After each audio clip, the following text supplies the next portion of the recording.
अल्हम्दुलिल्लाह अल्हम्दुलिल्लाहि वकफ़ा वस्सलातु वस्सलामु अला सय्यिदिल अंबिया अम्मा बाद औज़ु बिल्लाहिस समीइल अलीम मिनश शैतानिर रजीम बिस्मिल्लाहिर रहमानिर रहीम इन्ना हादिही तज़किरतुन फ़मन शाअ अत्तख़ज़ इला रब्बिही सबीला। इन्ना हादिही तज़किरा, बेशक ये कुरान तो एक नसीहत है। फ़मन शाअ, पस जो चाहे, अत्तख़ज़ इला रब्बिही सबीला, इस पर अमल करके अपने अल्लाह की तरफ राह ले। हर किस्म की हम्द व सना अल्लाह ताला की ज़ात वाला सफ़ात के लिए, जो सारे जहानों का खालिक व मालिक और परवरदिगार है। और दरूद व सलाम आक़ा इनामदार इमामुल अंबिया हबीब खुदा शम्सुज़्ज़ुहा बदरुद्दुजा मंबे रुस्तो खुदा सरचश्मे सब्र व रदा वालिय बतहा ज़ीनत काबा हज़रत मुहम्मद मुस्तफ़ा सल्लल्लाहु अलैहि व आलिहि वसल्लम की ज़ात पे, जिनको अल्लाह ताला ने सारे जहानों का सरदार बनाया और सारे नबियों का इमाम बनाया। इससे पहले इस सूरत में अल्लाह ताला ने अपने नेक बंदों का, अपनी जन्नतों का, उसकी नेमतों का और फिर कुफ़ार व फज्जार का तफसीली ज़िक्र किया है। ये सारे मामलात आने के बाद अल्लाह ताला ने ये फरमाया कि इन्ना हादिही तज़किरा, कि हमने आपको सब कुछ बता दिया है और अब आपकी भलाई के लिए हम ये कह रहे हैं कि इन्ना हादिही तज़किरा, कि ये जो कुरान है ना, ये एक नसीहत है। फ़मन शाअ अत्तख़ज़ इला रब्बिही सबीला, बस जो आदमी भी चाहे, जो इंसान भी चाहे, जो शख्स भी चाहे, वो इस पर अमल करके अल्लाह ताला की राह ले, यानी अल्लाह ताला की रज़ा के लिए, जन्नत के हसूल के लिए, आखिरत में कामयाबी के लिए इस कुरान पर अमल करते हुए अल्लाह को राज़ी कर ले। गोया कि इस बात से मुख्तसरन यही नतीजा निकल रहा है कि इंसान की रहनुमाई के लिए अब सिर्फ़ कुरान ही है। इसी कुरान पर अमल करते हुए आप अपने मुक़द्दर को संवार सकते हैं, आप अपनी उखरवी निजात को बेहतर बना सकते हैं। तो अगर आप कुरान पाक पर, उनके असूलों पर, उसके कवानीन पर, उसके अहकाम पर अमल करेंगे तो आपका फ़ायदा है, आप सिराते मुस्तकीम पर आ जाएंगे, जिसका जो नतीजा और एंड है वो अल्लाह ताला की जन्नत है। तो अगर आप कुरान के दस्तूर को, कुरान के निज़ाम को, कुरान के अहकाम को नज़रअंदाज कर देंगे तो फिर आप गुमराही में चले जाएंगे। तो लिहाजा इन्ना हादिही तज़किरा फ़मन शाअ अत्तख़ज़ इला रब्बिही सबीला, कि अगर आप अपने उखरवी निजात के लिए कुछ कर सकते हैं तो वो यही है कि इस कुरान को अपना रहनुमा बना लो।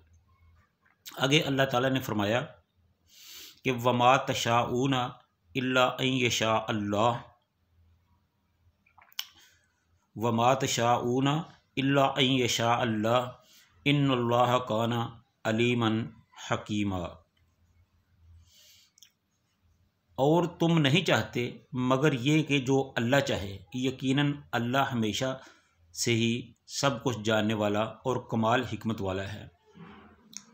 वमा तशाऊना इल्ला यशा अल्लाह, मगर तुम्हारा चाहना अल्लाह के चाहने के ताबे है।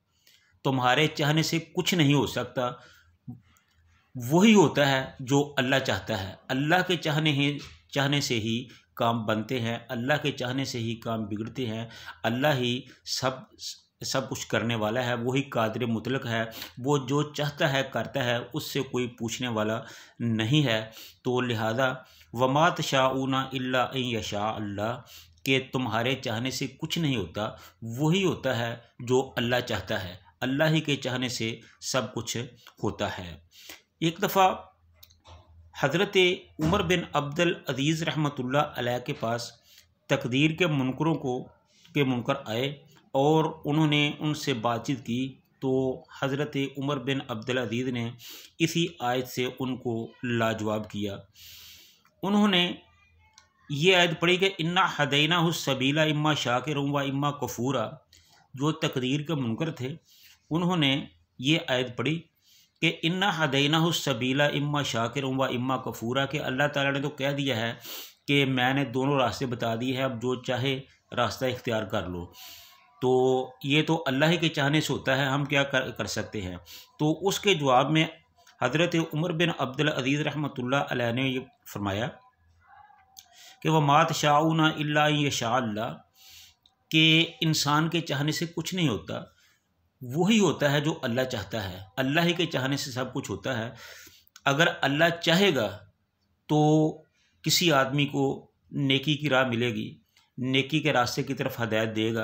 अगर अल्लाह नहीं चाहेगा तो उसको गुमराही में छोड़ देगा, फिर उसकी किस्मत में हदायत नहीं होगी। इसीलिए अल्लामा इकबाल ने भी ये कहा था कि तकदीर के पाबंद हैं हवानात व जमादात, मोमन है फ़कत अहकाम इलाही का पाबंद। कि हमें हाथ पे हाथ रख के नहीं बैठना चाहिए, हमें अल्लाह के अहकाम पर अमल करना चाहिए। जो हमें अल्लाह ने कहा है उस पर अमल करना चाहिए, उनके हुक्मों पर, उनके हुक्मों की अताअत करनी चाहिए। इसी में हमारी भलाई है और यही तकदीर का असल मफ़हूम है। ठीक है कि ये इंसान पर मुनहसर है कि वो कौन सा रास्ता इख्तियार करता है, लेकिन ये इंसान पर की मर्ज़ी पर मुनहसर तो है, लेकिन ये उसके बस में नहीं है।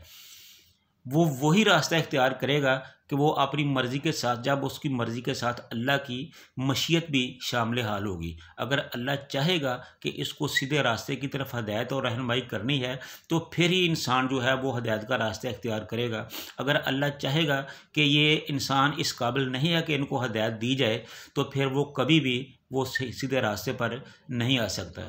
तो वमा तशाऊना इल्ला अन यशा अल्लाह, इसका तर्जुमा यही बनता है कि किसी इंसान के चाहने से कुछ नहीं होता, बल्कि वही होता है जो अल्लाह ताला को मंजूर होता है। जो अल्लाह ताला चाहता है वही कुछ होता है। इंसान के बस में ये सारी चीज़ें नहीं हैं।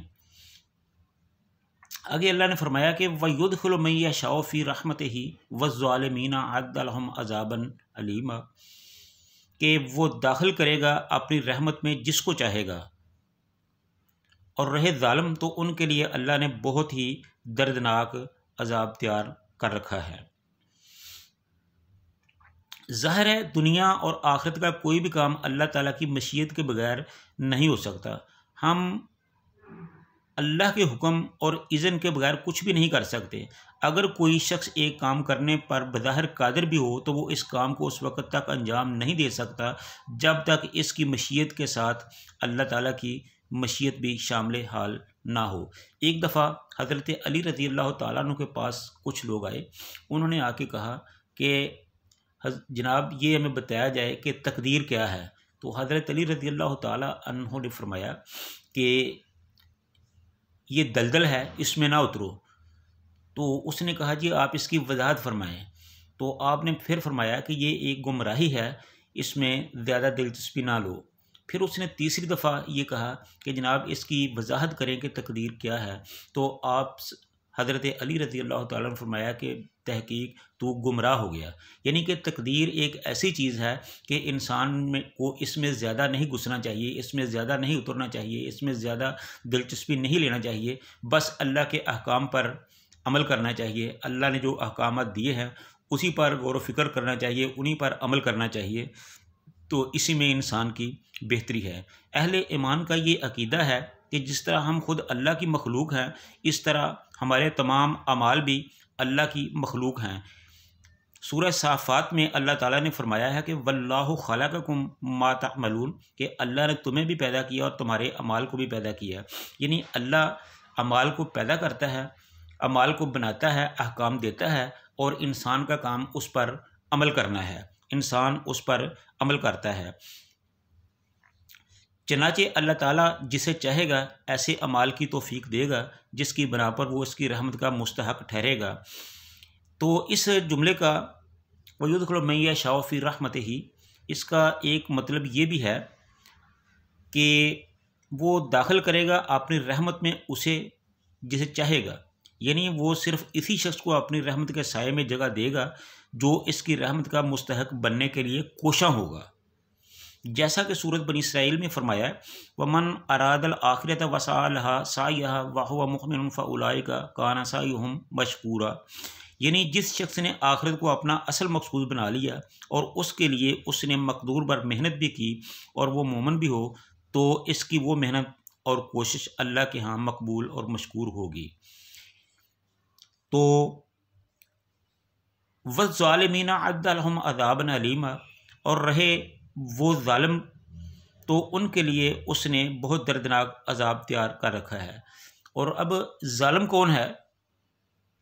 जालिम अल्लाह ताला ने फरमाया कि इन्न शिरक लज़ुल्मुन अज़ीम, कि शिरक जो है वो सबसे बड़ा जुल्म है। तो जो मुशरिक हैं वही जालिम है।